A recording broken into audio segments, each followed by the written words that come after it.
Hi friends, welcome to Cherryum Food Court.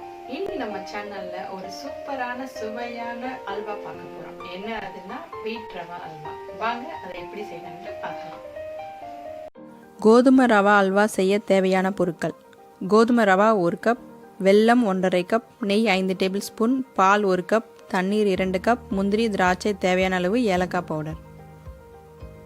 இது வரைக்கும் எங்கள் சேனலை சப்ஸ்கிரைப் பண்ணாதவங்க மறக்காமல் சப்ஸ்கிரைப் பண்ணுங்கள். மறக்காமல் அந்த பெல் பட்டனை ப்ரெஸ் பண்ணுங்கள். அப்போ தான் என்னோடய வீடியோஸ் எல்லாமே உங்களுக்கு நோட்டிஃபிகேஷன்ஸாக வரும்.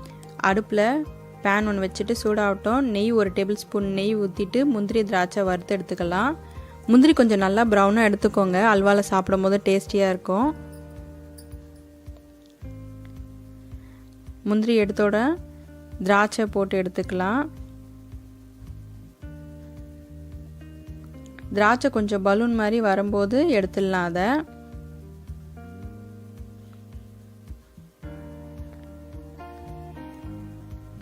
ஒரு டேபிள் ஸ்பூன் நெய் மறுபடியும் ஊற்றுறேன், அந்த ரவா வறுத்து எடுக்கிறதுக்காக. கொஞ்சம் நல்லா வாசம் வர வரைக்கும் வறுத்து எடுங்க. இப்போ நல்லா வறுபட்டுருக்கு. ஸ்லோலியே இருக்கட்டும், இல்லைன்னா அடி பிடிக்கிற மாதிரி ஆகிடும்.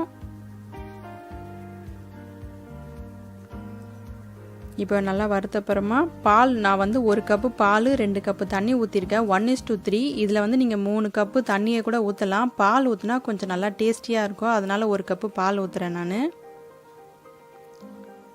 அந்த தண்ணி பால் எல்லாம் நல்லா அப்சர்வ் ஆகட்டும், அது வரைக்கும் கொஞ்சம் திறந்தே இருக்கட்டும். அப்படியே அது கொஞ்சம் வெந்துட்டே வரும் அந்த கோதுமை ரவா. பாருங்கள், கொதி வந்துட்டுருக்கு. லோலேருந்து மீடியம் வச்சு வச்சு பண்ணுங்கள்.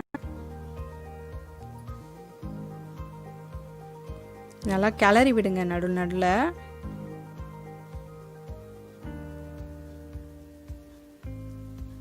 டேஸ்டியாக இருக்கும் இந்த அல்வா. அது கொதிக்கும் போதே ரவா கொஞ்சம் வெந்துடும். கொஞ்சம் சுண்டிகிட்டே வருது பாருங்கள் இந்த பால் தண்ணியெல்லாம்.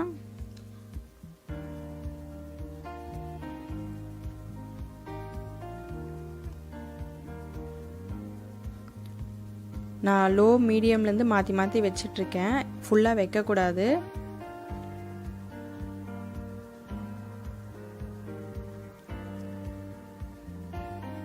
அதே மாதிரி நடுநடுவில் கிளறுங்க.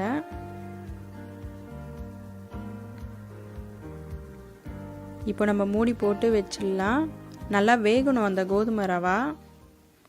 அதுக்கப்புறமா தான் நம்ம வந்து வெல்லத்தை போடணும். இப்போ நல்லா வெந்துடுச்சு பாருங்கள்.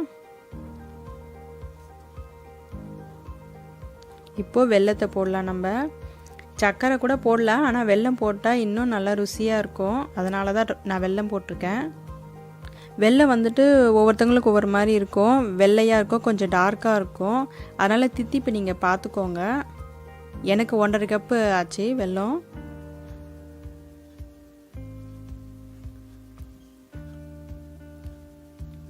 அந்த வெல்லம் நல்லா சுற்றி எல்லாத்துலேயும் பைண்ட் ஆகணும். நடுநடுவில் நெய் விட்டுக்கலாம்.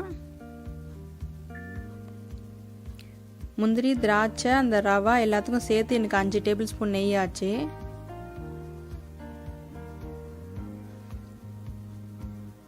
இங்கே பாருங்கள், மறுபடியும் நான் நெய் ஊற்றுறேன். அதை கிளறி விடுங்க, நெய் ஊற்றிட்டு கிளறி விடுங்க நல்லா. அந்த பேன்லேருந்து தனியாக வருது பாருங்கள்.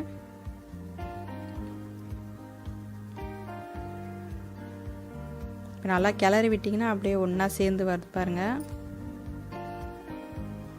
இப்போது முந்திரி திராட்சை எல்லாம் போட்டுடலாம். அதில் சூப்பராக ரெடி ஆயிடுச்சு டேஸ்டியான கோதுமை ரவா அல்வா.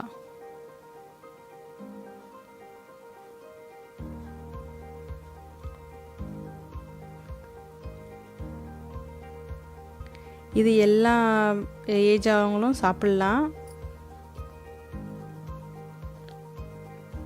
சூப்பராக இருக்குது பார்க்கவே. இந்த அல்வா நிச்சயமாக உங்களுக்கு பிடிச்சிருக்கும். இதை வீட்டில் செஞ்சு பார்த்துட்டு உங்களோட கமெண்ட்ஸ் சொல்லுங்கள். மறக்காமல் இந்த சேனல் சப்ஸ்கிரைப் பண்ணுங்கள். அது மட்டும் இல்லைங்க, லைக் பண்ணுங்கள், ஷேர் பண்ணுங்கள். நன்றி.